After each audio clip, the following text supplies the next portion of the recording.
We are telling South Africans, move out from Ghana. Stanbic Bank, Absa Bank, ShopRite, move out from Ghana, because we are about to fix our country. We are having businessmen that they can operate all these kind of shops. We're having the lives of Despite. We're having the side of Oforisapon. We're having Edmoko Kuche.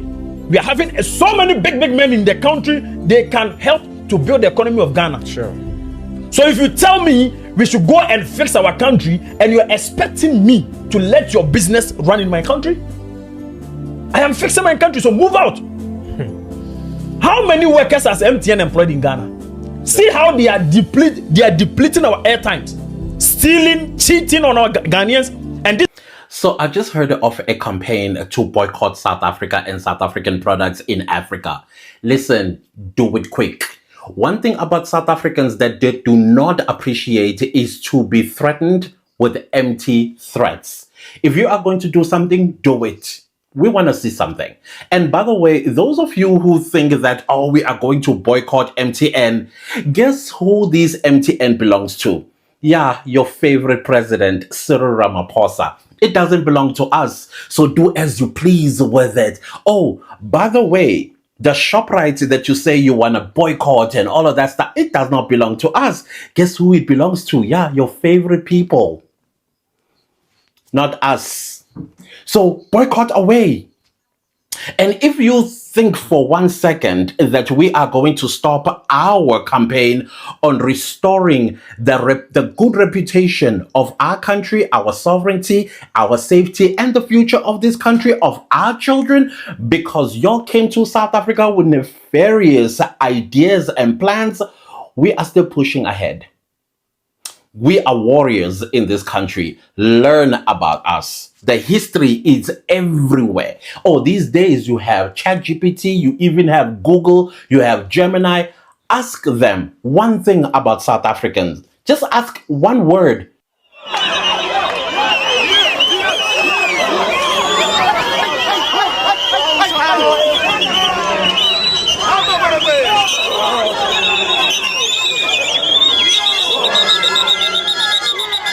We know you, the media, are trying to label us as xenophobic, as if we're hating other Africans. We love our fellow brothers, struggle as South Africans. We know that they all contributed, but we are saying migration must be lawful. Document everybody. People of South Africa are resilient. So if you want to take on resilient people and think because you are going to boycott this and boycott that and boycott that, you need to learn about our economy and the structure of our economy. It doesn't touch us even in a bit. The people that you want to punish, you will not be punishing them. You'll be punishing your favorites. Yeah, the people that you are up in their buttholes where the sun don't shine. So don't threaten us. Do it. You are cowards. That's why you're making these threats on social media. The least that you can do when you wake up tomorrow morning is to not go support a South African product. I want to see something. And then South Africans, I am glad that you know yourselves. I mean, we do know ourselves. Every time when they throw the word illiterate, they say South Africans are illiterate. We have the best of the best education on the African continent. I think we rank number 2.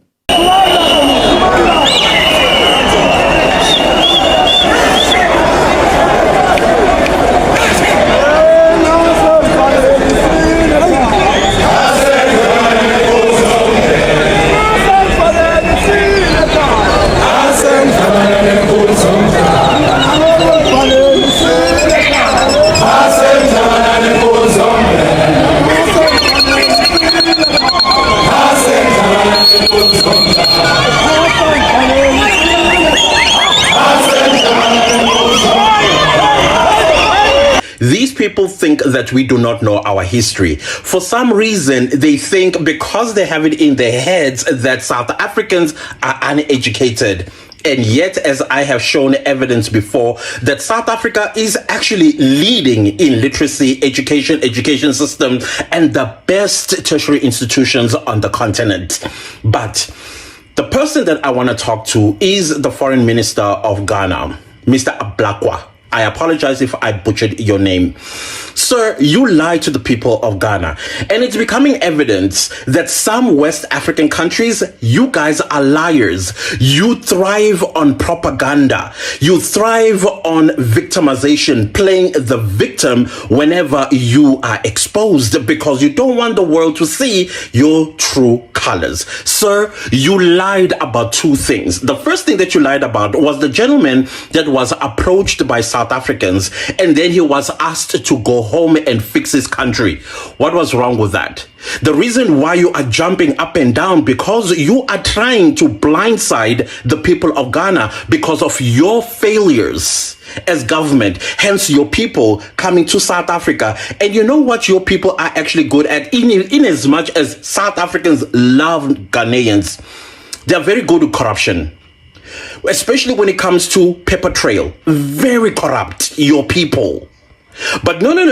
You don't want the world to know that, but we are going to expose it. Why? Because we live with Ghanaians. Ghanaians are quiet.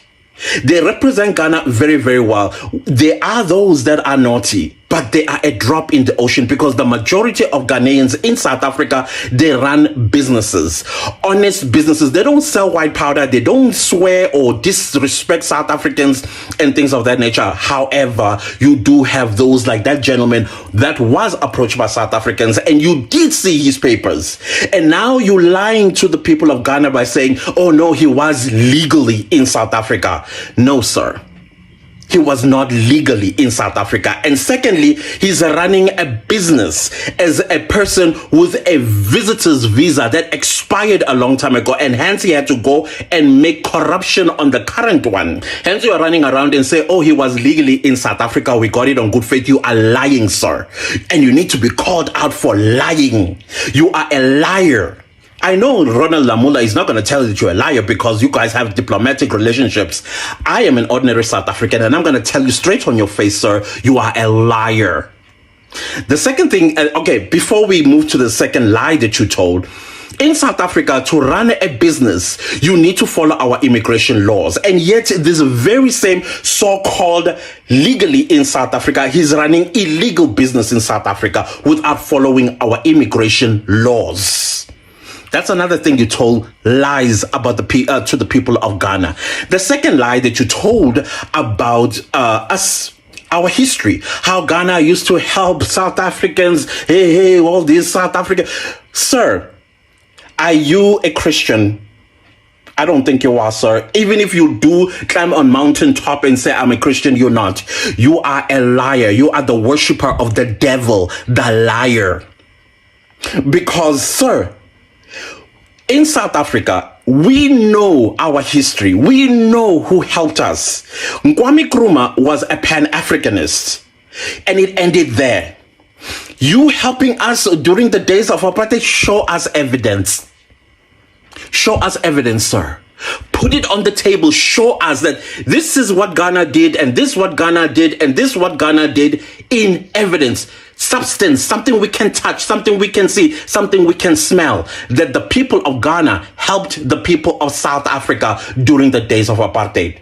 Secondly, in that lie that you tell, sir, ordinary South Africans have nothing. We have nothing. You need to learn our history, Mr. Oblakwa. Learn about South Africans, who we are.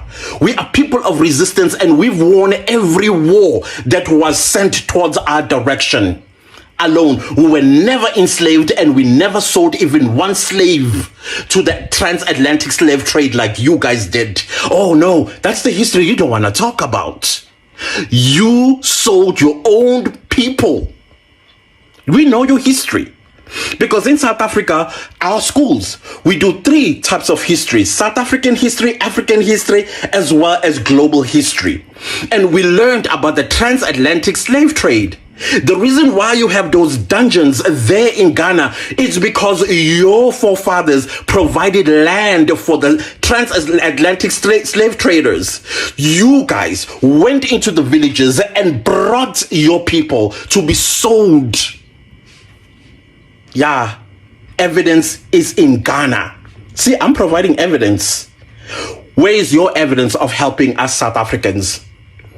And thirdly, the people that you are talking about, South Africa, it invests in Ghana. Listen, these are the white people who own these companies. You see the stuff that you guys throw in our faces? They are the ones that are running businesses in your country. They are the ones. And secondly, and the people now that are selling us off to you are the politicians that have shares with the white people's companies in your country. Where are ordinary South Africans? No, please, sir, please do me a big favor. You have all the resources as the Minister of Foreign Affairs in Ghana.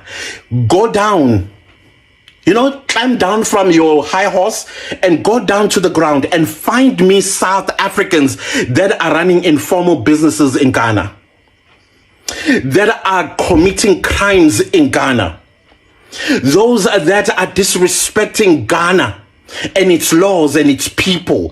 Please do that. You know why you're not going to do it? Because you know very well you're not going to find us there. You know you're not going to find us there. So why is it okay for your people to come here and disrespect our laws? All that South Africans are asking for is that, listen, you are welcome here in South Africa when you are legally here, so that we know who you are, what you're doing here. And if you committed a crime, we know where to get you. Which also includes using international law authorities like Interpol. So that you can come back and then you are held accountable. Why are you such a liar, sir? Why are you worshiping the devil? Why are you making the devil happy, Mr. Oblakwa? You are a liar. A liar, sir. And the third thing that I want to also highlight here is your hypocrisy. You right now are dealing with Nigerians in Ghana. The people of Ghana are on the streets demanding for Nigerians to be returned home, to go home and fix their country. Why is it okay for Ghana to do that, but it's not okay for us to do that? Do you see, sir, that you are the devil worshiper? Yeah, we know. Devil worshippers come in all sorts of sizes. They come wearing suits, and politicians as well. You ought to be ashamed of yourself. We South Africans know our history. You guys need to get it through your thick skulls. We know our history. And on top of that, we know your history as well. You sold human beings to be enslaved in another land by different kind of people. That's evil. But we're not bringing that to your attention. We don't disrespect you with your history. We've been quiet, but you'll find it very easy to come and climb on top of our head and unzip your pants and pee on top of our head. We're not going to allow that. This is our country. We don't give a rat's tail what agreements you had with Ronald Lamola. We are not owned by Ronald Lamola. We are not owned by the ANC. If you want whatever it is that you gave to the ANC, go to the Lutuli house and demand for that. Otherwise, as South Africans, we will collect what you tell us how much we owe you. Tell us how much we owe you so we can pay it back. But you need to produce receipts, sir. Please produce receipts. So it's sickening what you guys are doing. It's sickening because it's evil. You all are evil people. And I'm not talking about the ordinary Ghanaians here. I'm talking about your leaders. Ordinary Ghanaians and ordinary South Africans, they're like this. Brothers and sisters love each other. And then the governments, they come, they want to divide us. Ghanaians don't allow that. And the fooled ones, talk to them. Because tomorrow, you and I, as united as we are, we will change Africa. We will lead Africa. But we need to do it with the truth. That man was not traumatized. That man was not beaten. That man was not assaulted. That man was spoken to. And you saw his papers. How do you go to Ghana to go fix your papers in and return in one day. The flight from South Africa to Ghana is up almost 9 hours. And then in that, if you leave South Africa at 8 in the morning, you'll probably arrive in Ghana at 5 p.m. Which embassy in Ghana that is opened at 5? So that means he has to sleep over and then wake up and go. Probably he doesn't come from Accra. Maybe come from Kumasi, or he comes from elsewhere, and then he has to take transport to Accra. And then go back, pack his bags, and then go back to Accra to the airport. Excuse me, then fly 8 to 9 hours back to South Africa. But he did that in one day. 10th of April, 10th of April. 10th of April exiting South Africa to Ghana. 10th April exiting Ghana to South Africa. Are you okay? You see, you're a liar, sir. You are a liar. You are a liar. I hope you will find it in your heart to look yourself in the mirror, kneel down and beg for forgiveness from God. Come back to your people and tell them the truth. And we're waiting for those receipts. While you are busy collecting the receipts, take a trip to the dungeons and see what your forefathers did to your own people. Up the loudest. Loudest.